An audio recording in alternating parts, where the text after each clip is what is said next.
I answered the door in just a bikini, and the plumber couldn't resist. When I answered the door in just a bikini, I never expected my life to change forever. What starts as a harmless knock turns into a moment of temptation I couldn't ignore. But what happens when a fleeting spark threatens to unravel everything? Would you take the risk?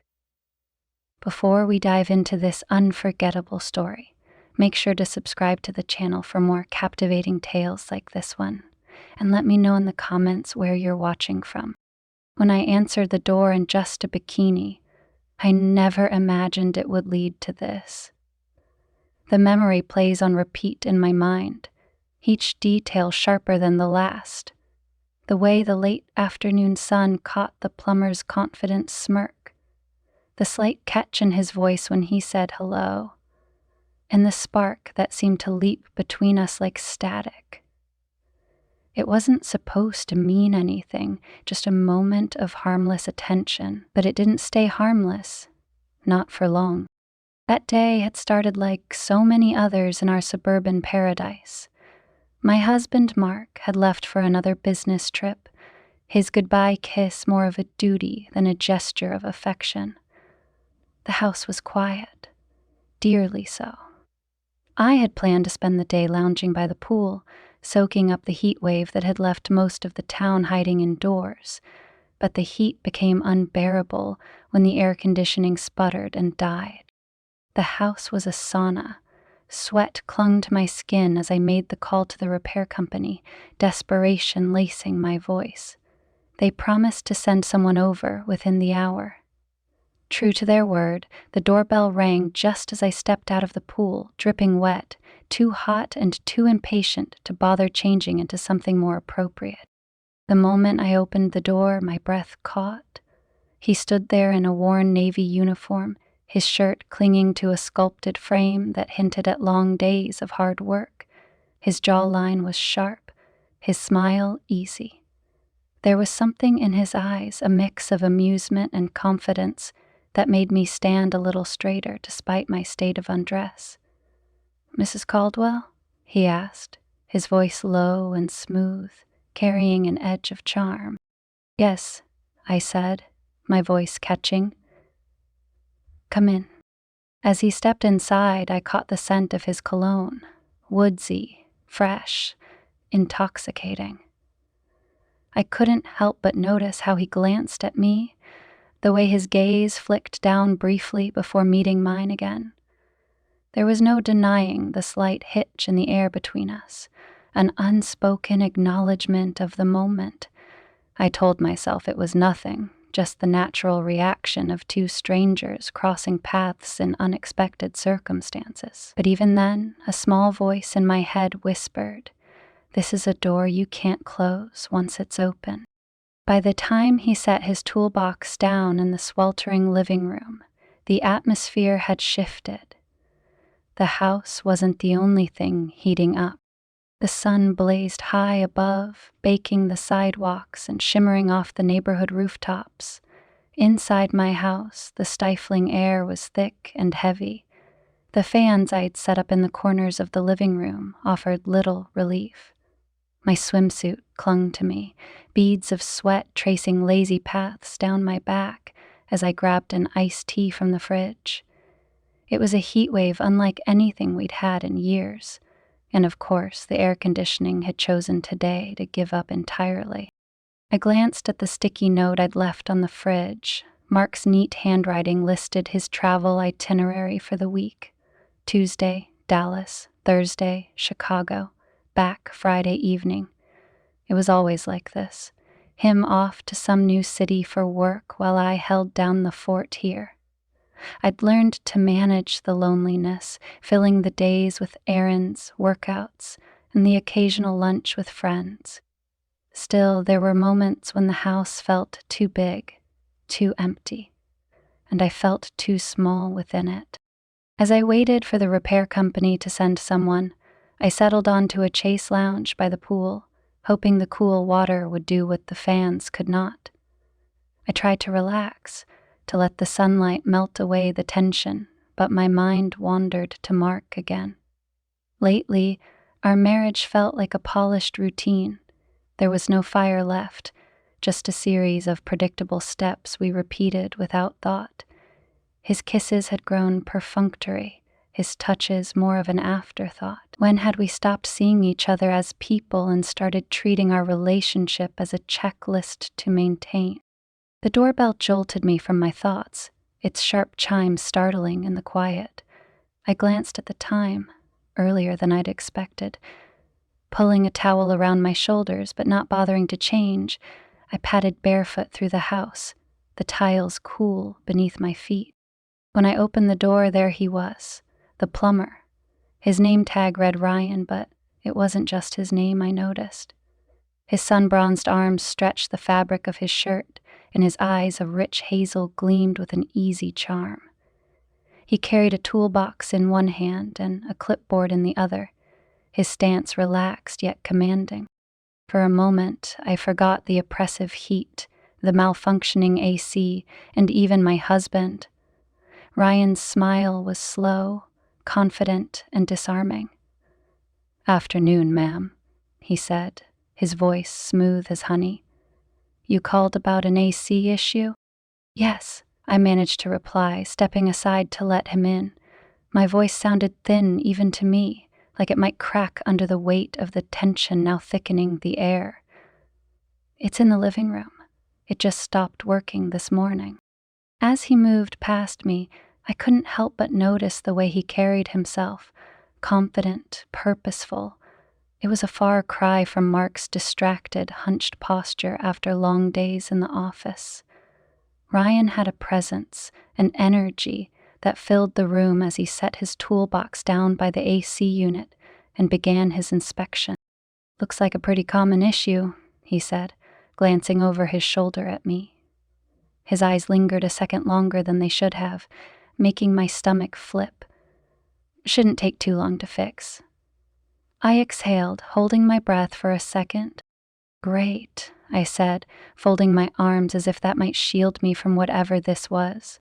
But it wasn't just his looks that unnerved me. It was how alive I felt in his presence, like I was waking up from a long sleep.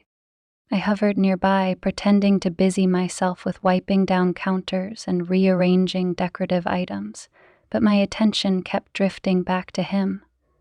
He worked with an ease and confidence that was mesmerizing. His hands deftly maneuvering tools and wires.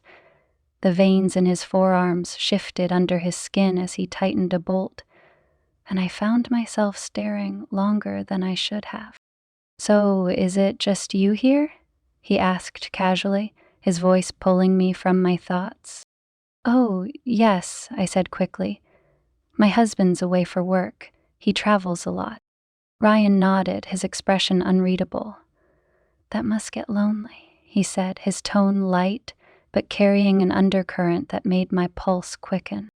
"It has its moments," I admitted, surprising even myself with the honesty of my reply. Why had I said that? Why was I encouraging this conversation to veer into personal territory? He straightened, wiping his hands on a rag and giving me a look that was almost too knowing. "Well, I'll do my best to get this fixed up so you can at least have some relief from the heat." I nodded, but the temperature in the room had nothing to do with the broken AC. When he finished the repairs, Ryan packed up his tools and scribbled something on the clipboard. "All set," he said, handing me the form to sign. "Should be good as new." I took the pen, our fingers brushing briefly. That slight touch sent a spark through me that I couldn't ignore. My hand trembled as I scrawled my name on the paper, hoping he wouldn't notice. "Thanks," I said, my voice softer now. "It's been unbearable in here without it." He smiled again, that same slow, disarming smile. "Happy to help, Mrs. Caldwell." He lingered for a moment, his eyes meeting mine, and in that instant I felt something shift. It was as if we both acknowledged the invisible line we were towing, the line we both knew better than to cross. I walked him to the door, the silence between us thick with unspoken words. As he stepped outside, he paused, turning back to me. "If you have any more issues, don't hesitate to call," he said, his tone carrying more weight than the words themselves. "Of course," I replied, my voice barely above a whisper. As I closed the door behind him, I leaned against it, my heart pounding in my chest. The house was cool again, but I felt like I was burning from the inside out. This was dangerous, reckless even. But as much as I tried to push the thoughts away, I couldn't deny it. Something had awakened in me, something I hadn't felt in years. For the rest of the day, I couldn't stop thinking about him. Every time I glanced at the newly repaired AC, I thought of his hands on it. Every time I walked past the door, I remembered the way he'd stood there, his eyes meeting mine with that knowing look. I told myself it was just a fleeting moment, an innocent exchange that would fade with time. But deep down I knew the truth. This was only the beginning. The next morning I woke up restless. The AC hummed quietly, the cool air finally cutting through the oppressive heat. But instead of relief, I felt a strange tension building inside me. Images of Ryan the plumber kept invading my thoughts. His confident smile, the way his hands moved so effortlessly over the tools, and that spark I felt when our fingers had brushed. I had convinced myself it was harmless, just a passing moment of attraction, nothing more. But as the hours ticked by, I couldn't shake the feeling that something had shifted. I tried to distract myself. I threw on a pair of shorts and a tank top, grabbed my to-do list, and dove into household chores. I cleaned out the fridge, reorganized the pantry, even scrubbed the baseboards. But every task seemed to loop me back to yesterday, the spot where Ryan had stood, his voice echoing in my memory as clear as if he were still here. My heart raced at the thought, and I hated myself for it. By mid-afternoon, I gave up on pretending to be productive. I poured myself a glass of iced tea and sank onto the couch, scrolling aimlessly through social media. The living room was bathed in soft sunlight, the curtains swaying gently with the cool air circulating through the vents. I glanced at the coffee table where Ryan's business card lay. I'd left it there, telling myself it was purely practical, just in case the AC broke again. But now it felt like a magnet pulling my attention back to the thoughts I was trying so hard to avoid. I told myself I wasn't going to call. That would be ridiculous. There was no reason to. Yet the card remained, taunting me, daring me to make a move. And then, as if on cue, the doorbell rang. The sound jolted me upright, my pulse pounding in my ears. For a brief, wild moment, I thought it might be Ryan again. But that was impossible, wasn't it? No, it had to be something else. A package delivery? A neighbor stopping by? I brushed off the ridiculous thought and went to the door. But when I opened it, there he was. Brian stood on the porch, his tool bag slung over one shoulder, his easy smile firmly in place. "Afternoon, Mrs. Caldwell," he said, his voice as smooth as ever. "I just wanted to swing by and check on the AC, make sure everything's running okay." "Good." For a moment I couldn't speak. My mind raced, a dozen questions clamoring for attention. Why was he here? Was this standard protocol or something else entirely? And, more importantly, why did I feel that same electric pull the instant I saw him? "It's working fine," I finally managed, stepping aside to let him in. "But, thanks for checking." "No problem," he said, stepping past me into the cool air of the living room. His presence filled the space instantly, making it feel smaller, more intimate. He set his bag down and glanced around, his gaze lingering on me just long enough to send a thrill down my spine. "I won't take up too much of your time," he said, moving to the thermostat. "Just want to make sure it's holding steady." "Which?" I nodded, watching as he fiddled with the controls, his movements confident and precise. I told myself it was just routine, that this was no different from any other service visit. But deep down, I knew better. The tension between us was palpable, a current running just beneath the surface of every word, every glance. As he worked, I hovered nearby, pretending to straighten a stack of magazines on the coffee table. I could feel the heat rising in my cheeks, the steady thrum of my pulse in my ears. I hated how obvious it must have been, how transparent my nervous energy was. "Dina," he said after a moment, breaking the silence. "How's your day going?" she asked. "Dina." "Fine," I replied quickly, too quickly. I cleared my throat, trying to sound more casual. "Just catching up on chores. You know how it is." He chuckled, a low, rich sound that sent a shiver down my spine. "Yeah, I know how it is. Life never seems to slow down, does it?" "No," I agreed, forcing a smile. "It really doesn't." There was a pause, just long enough for the silence to feel loaded. He turned to face me then, leaning casually against the wall. His hazel eyes met mine, and for a moment it felt like the world had gone still. He seemed a little, distracted yesterday, he said, his tone light but laced with something I couldn't quite place. "Everything okay?" I hesitated, caught off guard by the question. "Oh, yeah," I said quickly, waving a hand. "Just busy, I guess. You know, with my husband gone so much, there's always something to take care of." He nodded, but his eyes stayed fixed on mine, as if he were searching for something beneath my words. "Must be tough," he said, his voice softer now. "Being on your own so much." "It has its moments," I admitted, my voice barely above a whisper. The words felt dangerous, too close to the edge of something I wasn't sure I was ready to confront. Another pause. The air between us grew heavier, charged with an energy that was impossible to ignore. He took a small step closer, his gaze never leaving mine. "Well," he said, his voice dropping just slightly, "if you ever need anything, you've got my number." The words hung in the air, their meaning unmistakable.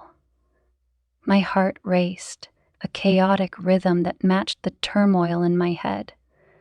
This was it, the moment where the line was drawn, where a choice had to be made. "I'll keep that in mind," I said finally, my voice shaky but steady enough to hold. He smiled then, a slow, knowing smile that sent a wave of heat rushing through me. "Good," he said simply, picking up his bag. "I'll let you get back to your day." I walked him to the door, my mind spinning with everything I wasn't saying. As he stepped out onto the porch, he turned back, his eyes meeting mine one last time. "Take care, Mrs. Caldwell," he said, his voice lingering on my name like a secret. And then he was gone, leaving me standing in the doorway, my heart pounding and my mind racing. I knew this wasn't the end of it. This was only the beginning of something I couldn't quite name, something I wasn't sure I could control. As I closed the door behind him, the house felt unbearably quiet, the air too still. I leaned against the door, my hand pressed to my chest as I tried to steady my breathing. The line had been drawn. Yes, but I wasn't sure how long I could keep myself from crossing it. The next day, the sun blazed just as fiercely as it had the day before, and yet I felt cold, as if the air in the house had shifted along with my sense of reality. The encounter with Ryan lingered in my mind, haunting me like an unfinished sentence. I told myself to shake it off, that nothing had really happened, but deep down, I knew I was lying. Something had changed, and the weight of it pressed heavily on my chest. I tried to distract myself by heading outside to lounge by the pool, but even the soothing water couldn't drown out the thoughts racing through my mind. Each time I closed my eyes, I saw his smile, heard his voice. The way he'd said my name, Mrs. Caldwell, with that teasing lilt, had stuck in my head like a song on repeat. I was furious with myself for letting it get to me, for allowing a stranger to stir up feelings I thought I'd buried long ago. By mid-morning, I had abandoned any hope of relaxation. My phone buzzed on the patio table. A text from Mark. Stuck in meetings all day. Don't wait up for my call tonight. Typical. His words didn't sting as much as they used to, but they still left an empty ache in their wake. I sighed, setting the phone down and picking up a book. Maybe immersing myself in someone else's drama would keep my mind off my own. But before I could make it past the first page, a familiar sound broke the quiet, the low rumble of a truck pulling into the driveway. My heart leapt into my throat. I set the book down slowly, my pulse quickening as I stood and peered around the edge of the house. Sure enough, there it was, Ryan's truck. He was back. My stomach twisted into knots, and for a moment I considered hiding, pretending I wasn't home. But before I could make a decision, he was already stepping out of the truck, toolbox in hand, heading toward the front door. I walked inside and opened the door just as he was about to knock. "Ryan?" I said, my voice betraying my confusion. "Morning, Mrs. Caldwell," he said, flashing that same easy smile that had haunted my dreams the night before. "I was in the area and thought I'd stop by. Wanted to double-check the system, make sure it's running as smoothly as it should be." My brain scrambled for a response. I didn't call," I stammered, clutching the edge of the door. "I know," he said, his gaze locking onto mine, "but I figured it wouldn't hurt to check in." There was something in his tone, something that made my breath hitch. It wasn't the words themselves, it was the way he said them, like they carried a second meaning. He didn't wait for me to invite him in. Instead, he stepped past me, his presence filling the space once more. I closed the door, my hand trembling as I turned to face him. "The system's fine," I said quickly, my voice higher than usual. "You really didn't have to." "I wanted to," he interrupted, setting his toolbox down and turning to face me fully. "It's no trouble," I said. The room felt smaller, more intimate, as if the walls themselves were leaning in to listen. I crossed my arms over my chest, unsure of what to do with myself. Well, thanks, I guess," and said. He tilted his head, studying me with those piercing hazel eyes. "You seem tense," he said after a moment. "Everything okay?" "No," I said. I laughed nervously, the sound hollow even to my own ears. "Just a little surprised, that's all. Didn't expect you to drop by." "Is that a problem?" he asked, his voice soft yet charged. "No," I said quickly, shaking my head. "It's just—" I stopped myself, unsure of how to finish the sentence. "It's just what?" That his presence unsettled me in ways I couldn't explain? That I hadn't been able to stop thinking about him since the moment he left? He took a step closer, his expression unreadable.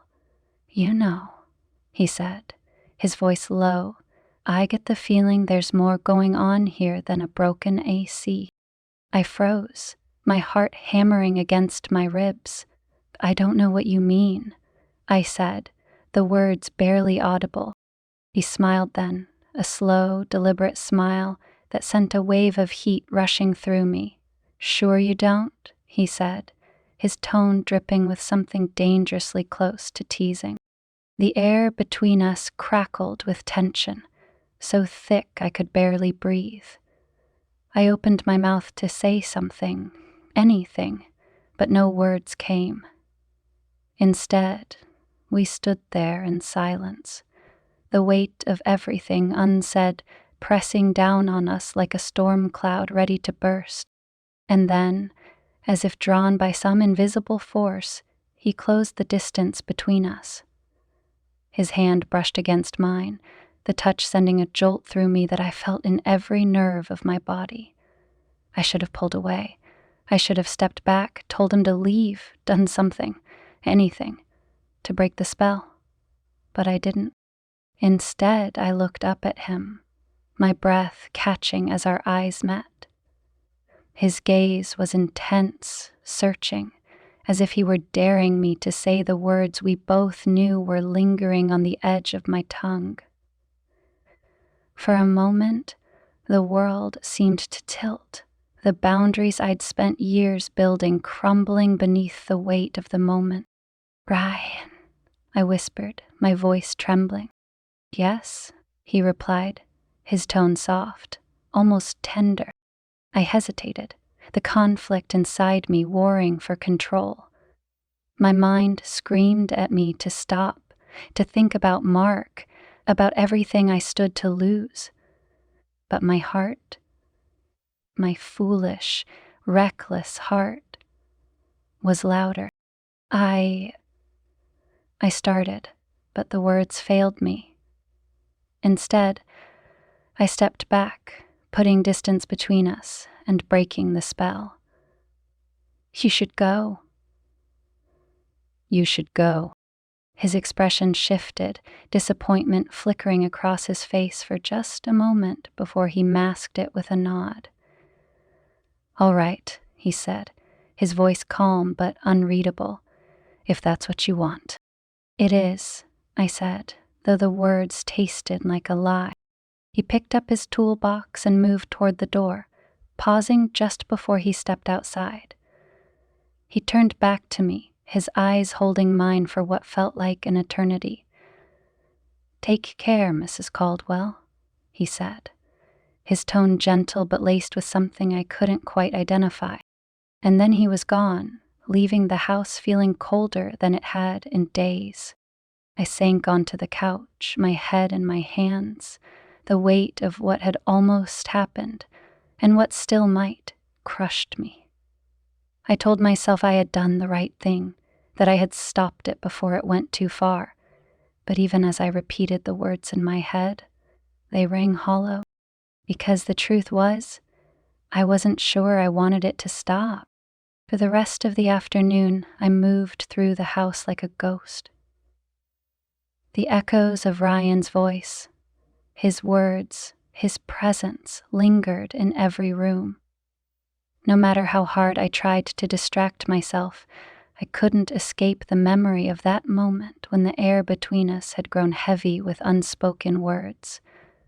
My rational mind was at war with my emotions, each tugging me in opposite directions.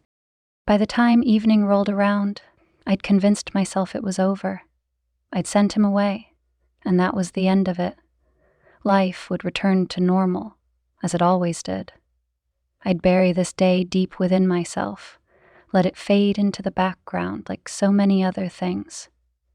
But the tension in my chest didn't ease, and the hollow ache in my stomach refused to let me believe it was truly over.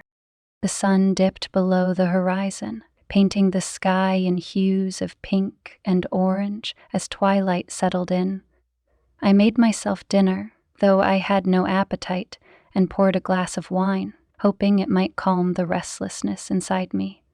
I was halfway through the glass when my phone buzzed on the counter, my pulse quickened as I picked it up, half hoping, half dreading what I might see. It was Mark. Hope your day was good. Meetings ran late. Exhausted.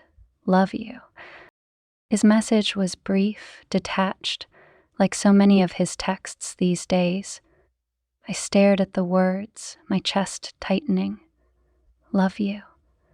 Two simple words that should have been comforting, but instead felt like an afterthought. How had we drifted so far apart? I was still staring at the screen when another message came through. My heart leapt into my throat when I saw the name. Ryan. Forgot to give you a receipt earlier. Want me to swing by and drop it off? I froze, my fingers hovering over the keyboard. Every fiber of my being screamed that this was a bad idea, that I should ignore the message, let it go unanswered. But something stronger, a pull I couldn't explain, drove me to type out a response. Sure, thanks. The minute I hit send, my stomach twisted with regret.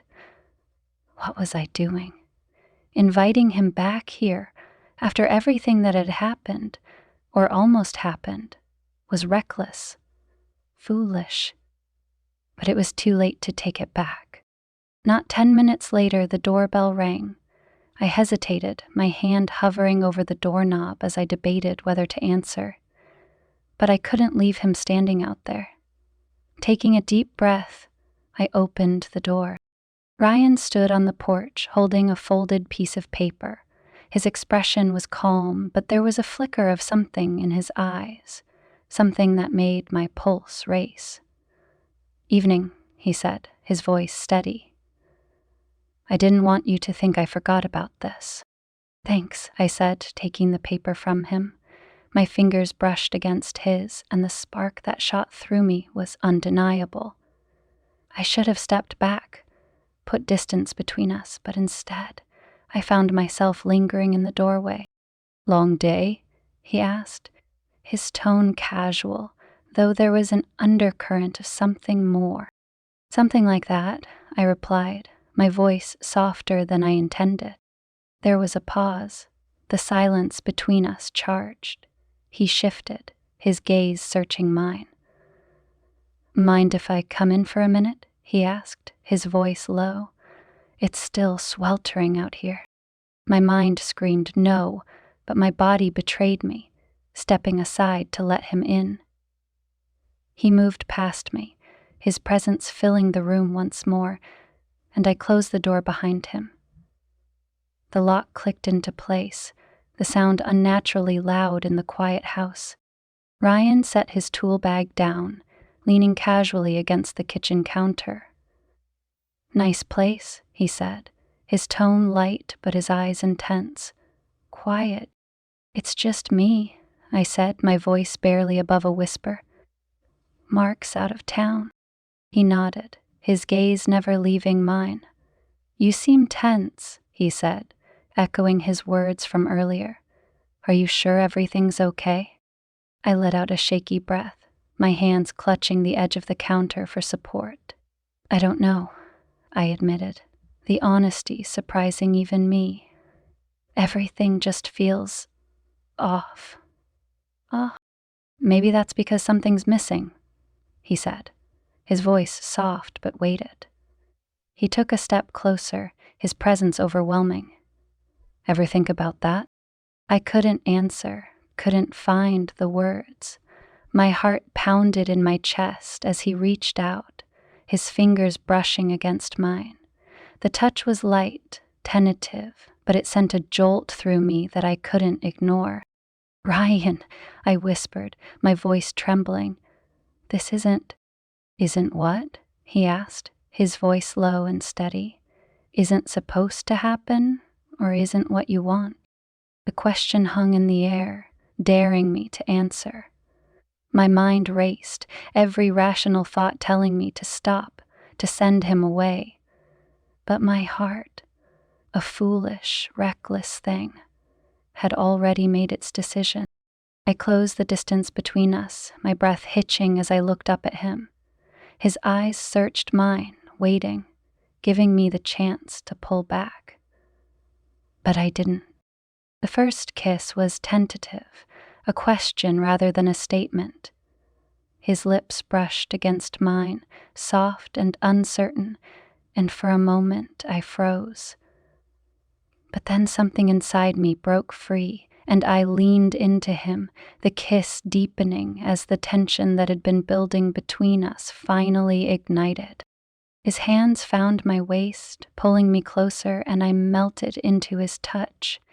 Every thought of Mark, of consequences, of what this might mean faded into the background. All that mattered was this moment, the fire that burned between us. When we finally broke apart, both of us breathless, he rested his forehead against mine. "Are you okay?" he asked, his voice low and gentle. I nodded, though my heart was still racing. "I don't know what I'm doing," I admitted, my voice shaky. "Neither do I," he said with a small smile.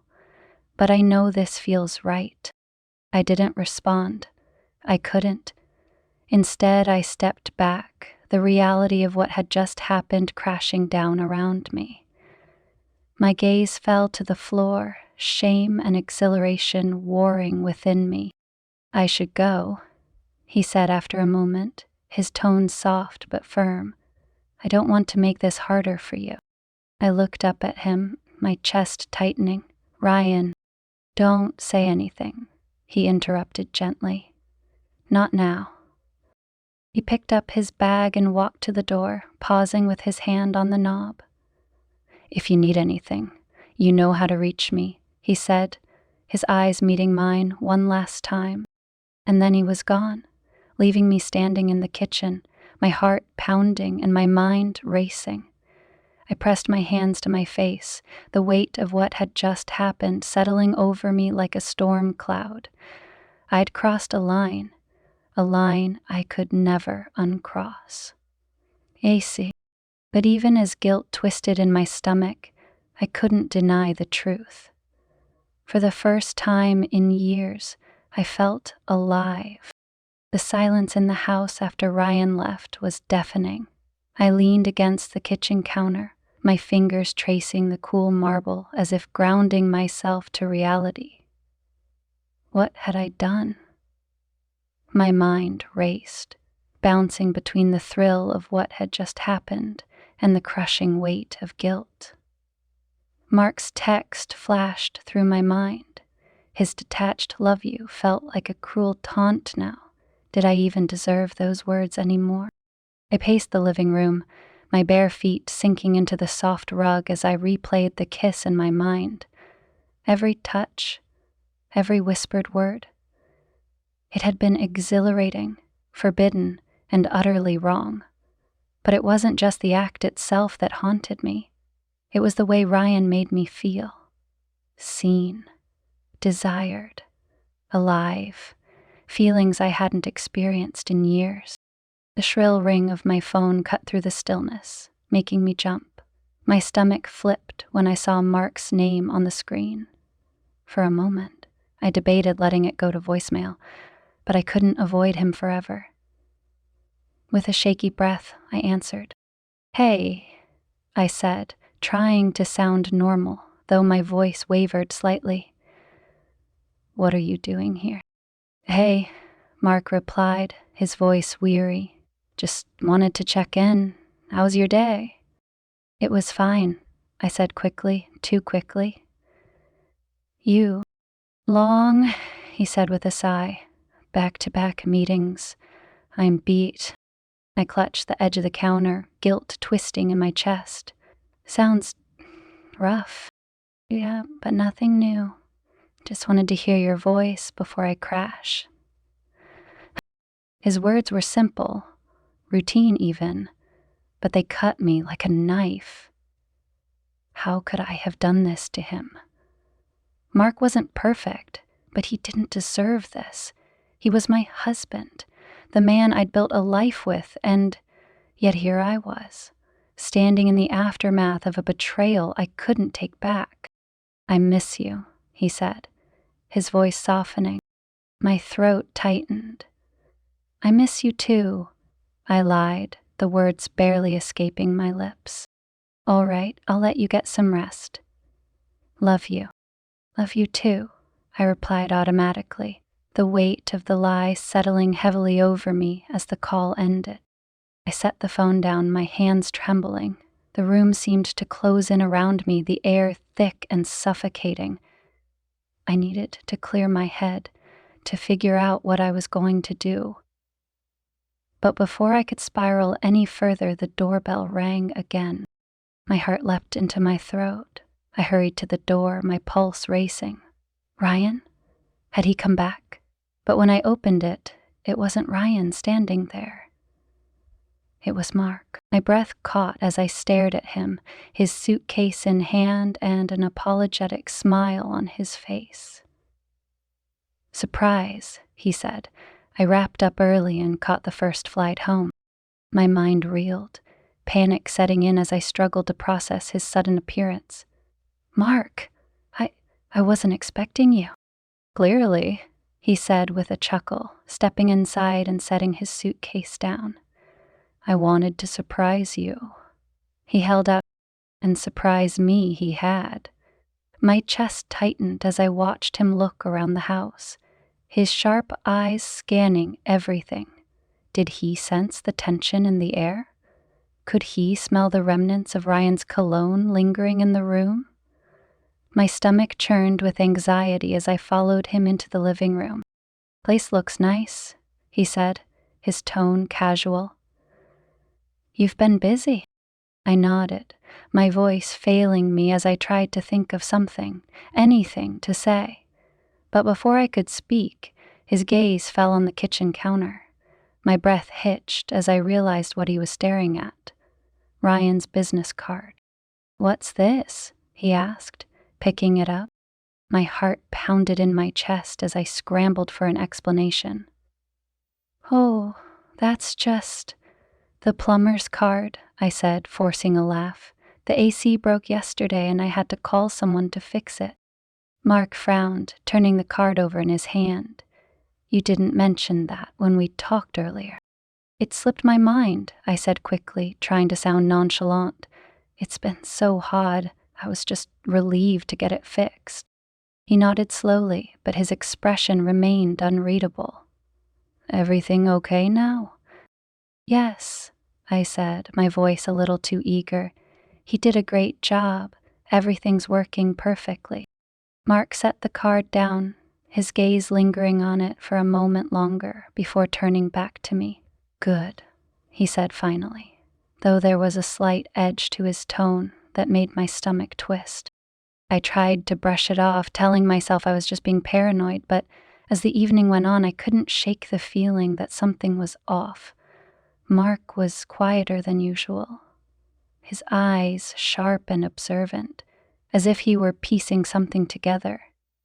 Every glance he gave me felt like a spotlight, and I struggled to act normal under his scrutiny. Later that night, after dinner, he disappeared into the study. I sat alone in the living room, the silence pressing down on me like a weight. My mind raced with worst-case scenarios, each one more damning than the last. What if he suspected something?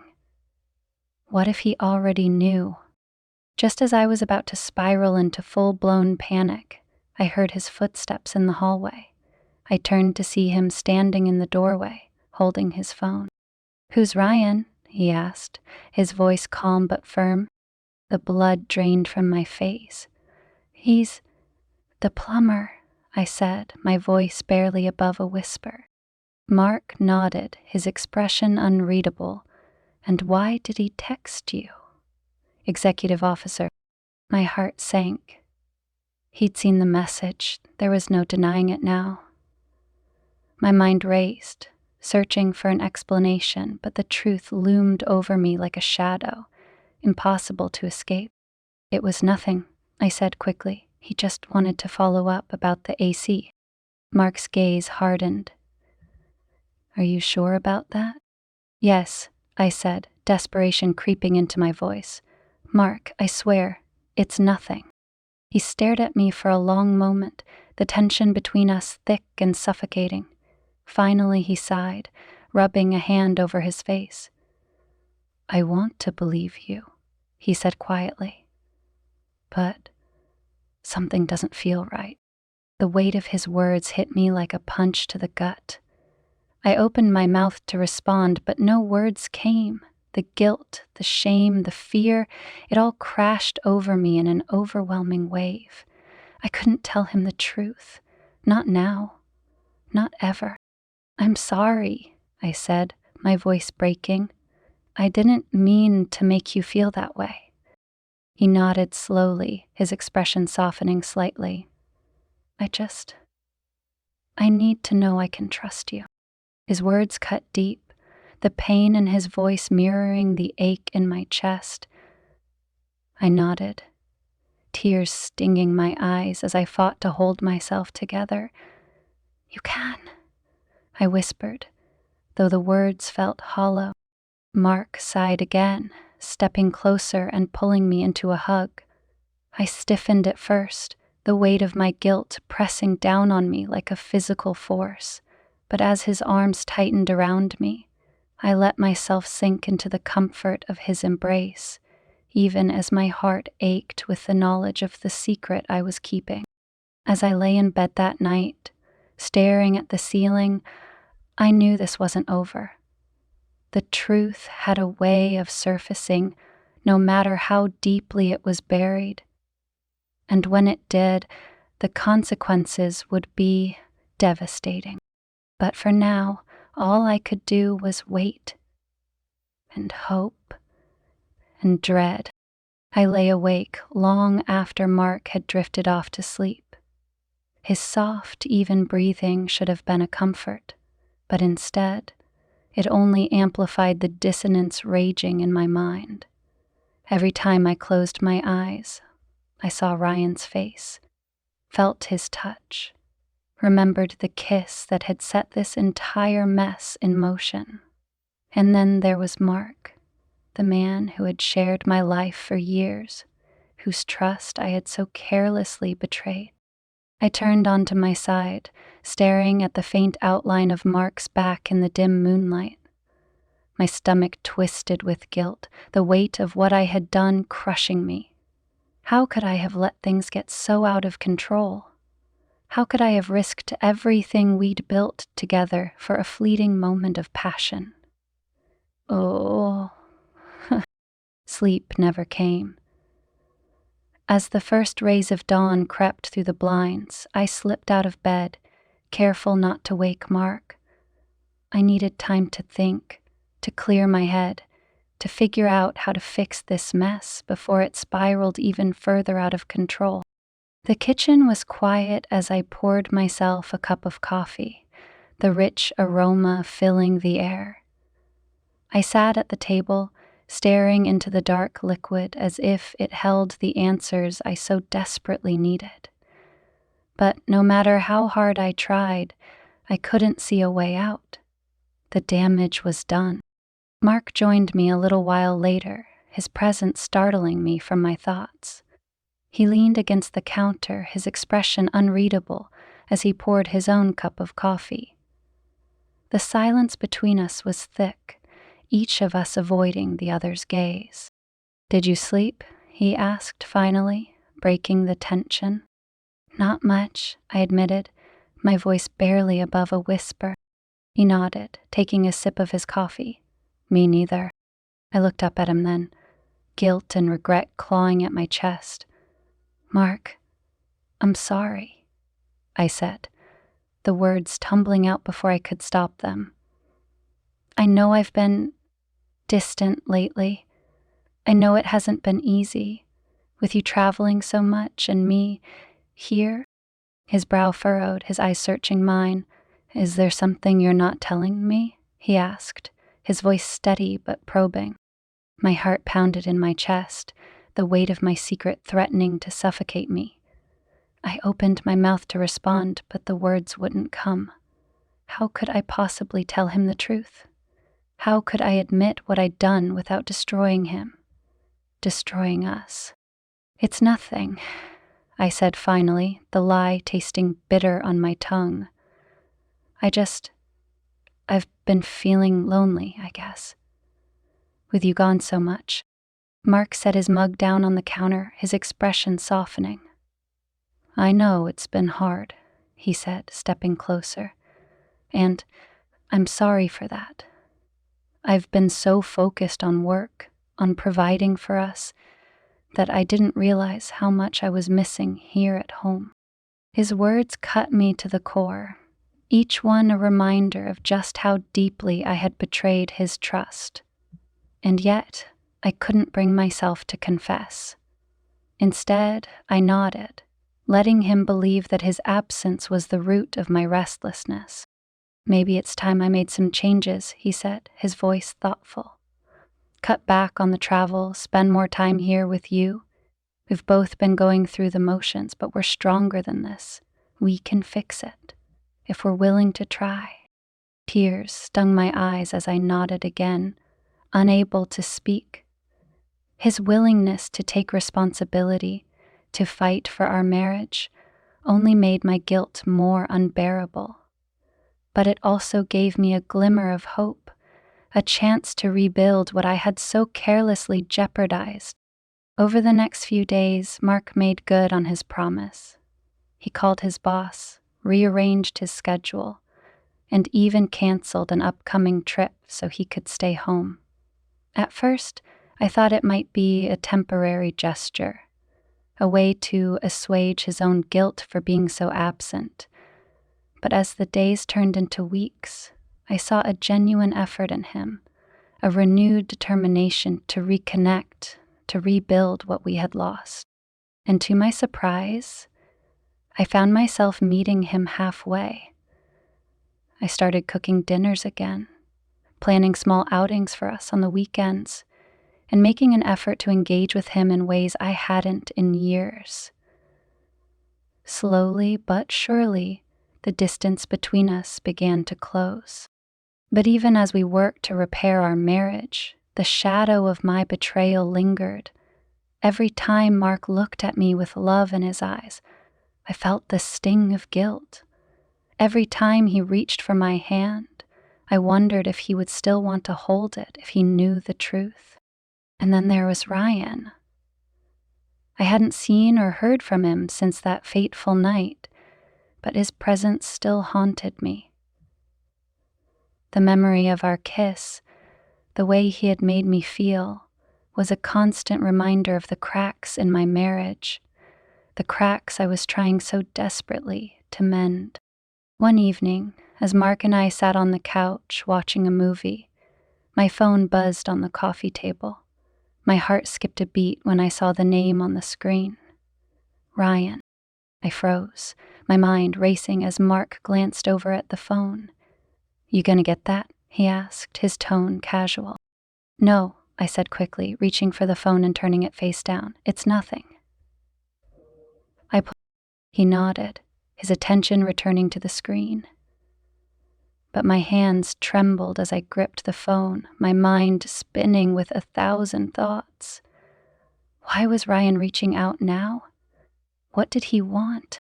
Later that night, after Mark had gone to bed, I sat alone in the kitchen, staring at the message Ryan had sent. I'm sorry if I overstepped. I just wanted to make sure you're okay. My breath caught as I read the words, the guilt crashing over me like a wave.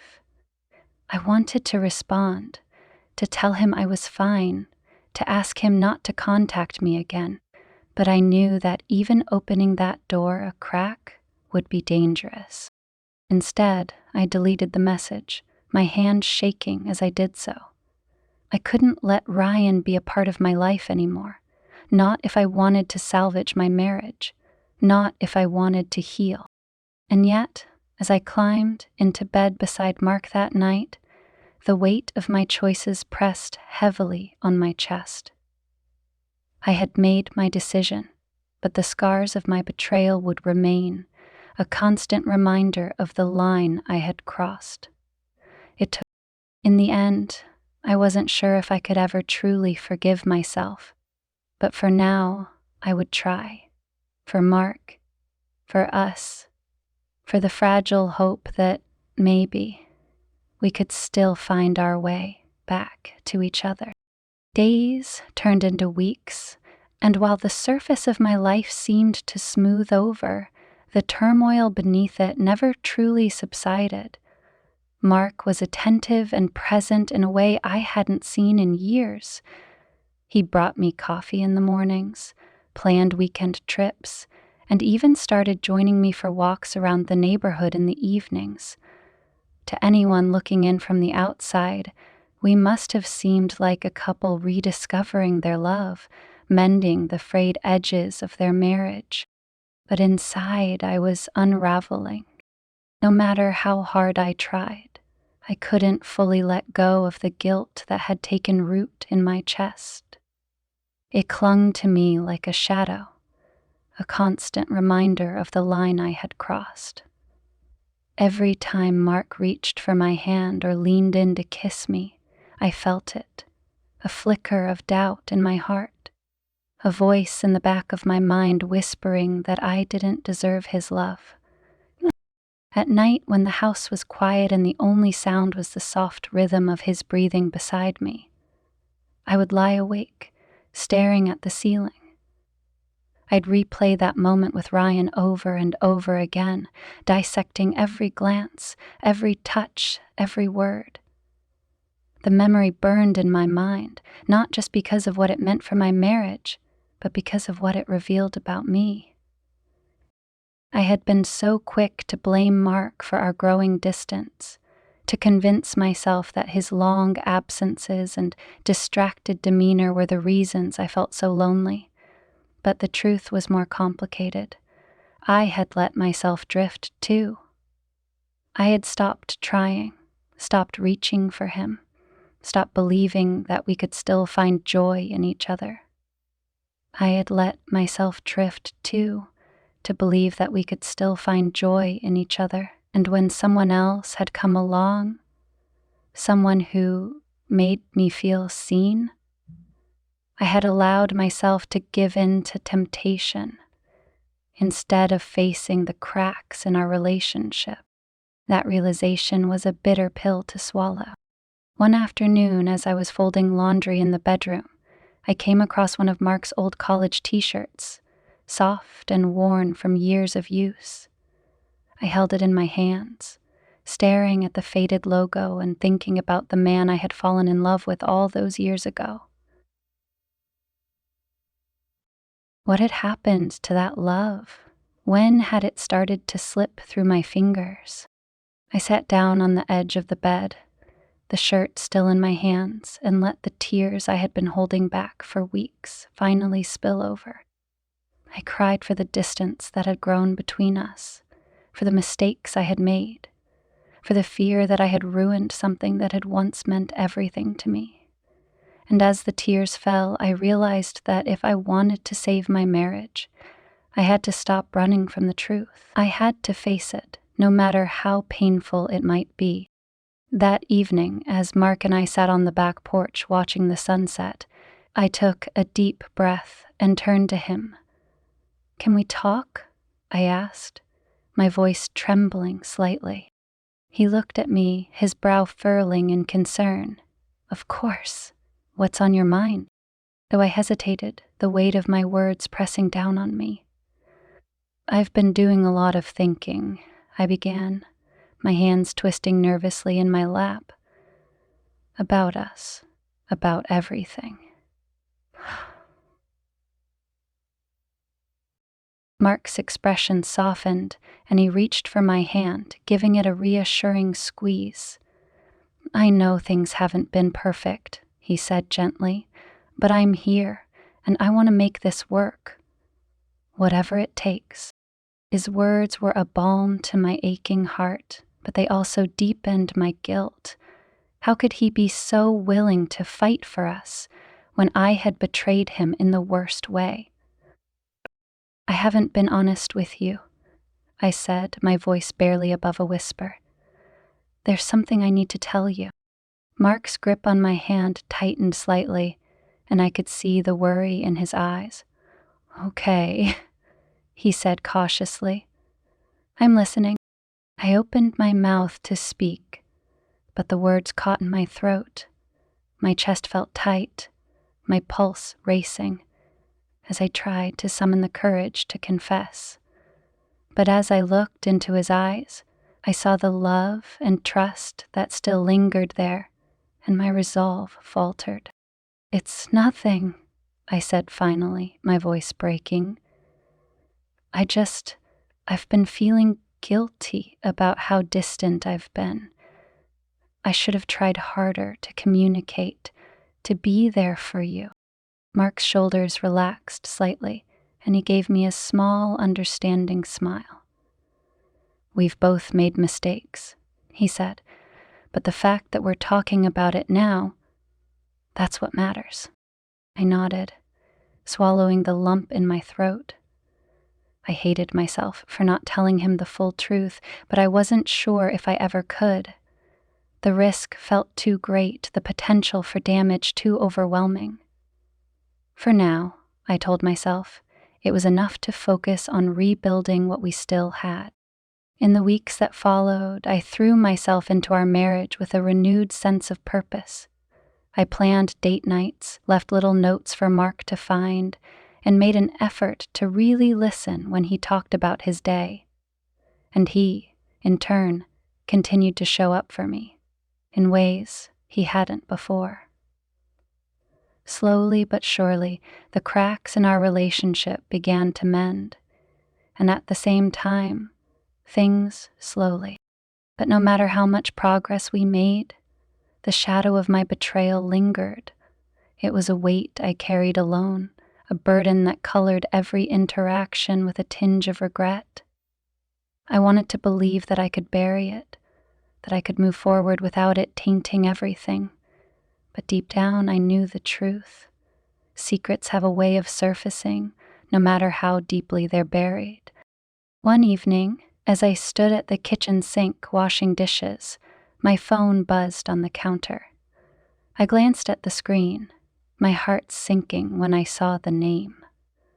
Ryan. I hesitated, my hands dripping with soapy water before reaching for the phone. His message was brief. I've been thinking about you. A wave of emotions crashed over me. Guilt, anger, longing. I stared at the words, my mind racing.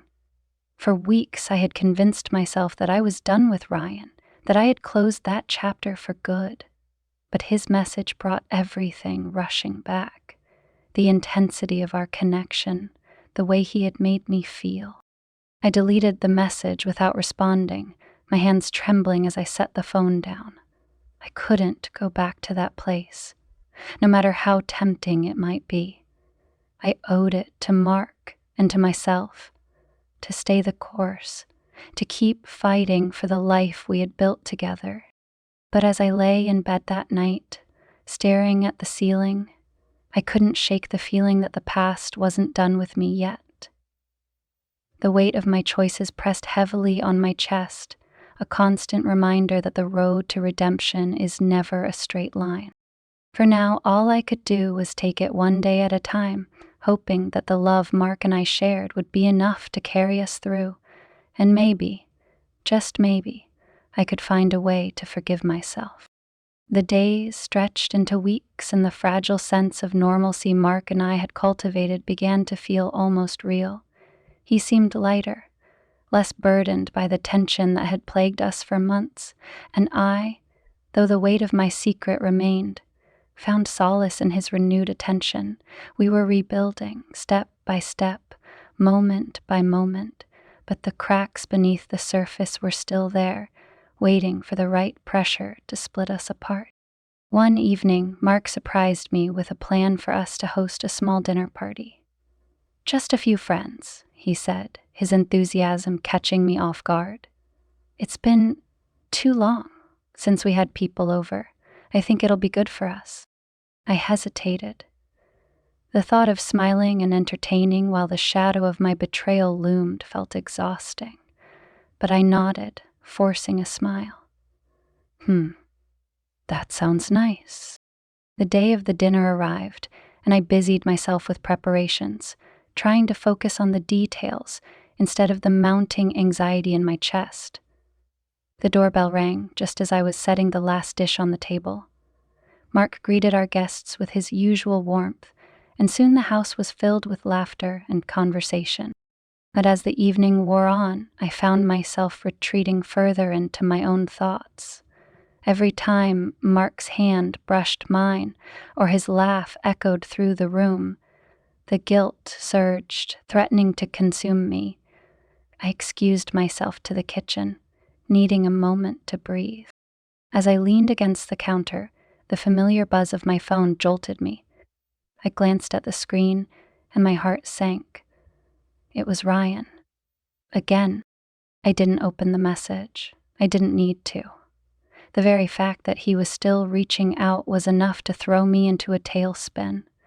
I had deleted his previous messages without responding, convinced that silence would send a clear message. But Ryan wasn't the type to give up easily. The sound of footsteps behind me made me jump. I spun around to see Mark standing in the doorway, his brow furrowed. "Everything okay?" he asked, his gaze flickering to the phone in my hand. "Hey," I said quickly, locking the screen and slipping the phone into my pocket. "Just checking a recipe." He studied me for a moment, and I felt my chest tighten under the weight of his scrutiny. "You've been quiet tonight," he said softly. "Are you sure everything's all right?" "I'm fine," I lied, forcing a smile. "Just a little tired." He nodded, but the concern in his eyes lingered. "Come back to the party when you're ready," he said, before turning and walking away. As soon as he was gone, I pulled out my phone and stared at Ryan's name on the screen. My hands trembled as I deleted the message without reading it. But the damage was done. The mere sight of his name had reignited the turmoil I had been trying so hard to suppress. The dinner party ended without incident, and as the last guest left, Mark and I stood together in the entryway, the silence between us heavy. He reached for my hand, pulling me gently toward him. "You seem distant tonight," he said, his voice filled with quiet concern. "Is there something you want to talk about? Is there something you want to talk about?" I hesitated, my heart pounding in my chest. This was it. The moment where I could finally come clean, lay everything out on the table, and face the consequences of my actions. But the words wouldn't come. The fear of losing him, of destroying what little progress we had made, was too great. "I'm just tired," I said finally, my voice barely above a whisper. "That's all." He studied me for a long moment, his eyes searching mine. "Okay," he said softly, though I could see the doubt lingering in his expression. He kissed my forehead, his touch gentle and forgiving in a way I felt I didn't deserve. "Let's get some rest." As he walked up the stairs, I stayed behind, the weight of my deception pressing down on me like a stone. I knew I couldn't keep this up forever. The truth was a ticking time bomb, and every day I didn't tell him was another day closer to the explosion. Then, the next morning as I stood at the sink washing dishes, Mark walked into the kitchen, holding my phone. My stomach dropped. "You left this on the couch last night," he said, his tone even. It buzzed a few times. I didn't look, but is there something I should know? I froze, my hands gripping the edge of the sink. My mind raced, searching for an explanation, an excuse, anything to defuse the situation. But the look in his eyes told me he already suspected the truth. "Mark," I began, my voice trembling. I need to tell you something." He set the phone on the counter and crossed his arms, waiting. The room felt unbearably small, the air thick with tension. I made a mistake, I said finally, my voice breaking. A terrible mistake. His expression didn't change, but I saw the flicker of pain in his eyes. Go on, he said quietly. Tears streamed down my face as I told him everything. About the broken air conditioning, about Ryan, about the kiss that had shattered the trust between us. I spared no details, my words tumbling out in a rush, as if saying them faster would somehow lessen the weight of their impact. When I finished, the silence was deafening. Mark stared at me, his face pale, his jaw tight. You kissed him, he said finally, his voice barely above a whisper. That's all? Yes, I said, my voice cracking. I swear, Mark, it didn't go any further than that. He nodded slowly, his hands gripping the edge of the counter as he processed my words. Why? He asked, after a long pause. Why would you do this? I don't know, I admitted, my tears falling harder. I was lonely. I felt invisible, and when he paid attention to me, it was like I woke up after being asleep for years. But it was a mistake. I know that now, and I'm so sorry. Mark's gaze met mine, and the pain in his eyes was almost too much to bear. You should have come to me, he said, his voice trembling. Not him? I know, I whispered. I know. The silence stretched between us, thick with unspoken words. Finally, Mark stepped back, running a hand through his hair. I need some time, he said, his voice heavy. I don't know what this means for us, but I can't do this right now. I nodded, my heart shattering as he turned and walked out of the kitchen. The sound of the front door closing behind him echoed in my ears, and I sank to the floor, my body shaking with sobs. I had told him the truth, but the cost was devastating. I didn't know if he would forgive me, if our marriage could survive this. All I knew was that the life I had known was gone, and the road ahead was uncertain and filled with pain. But for the first time in weeks, I felt a small sense of relief.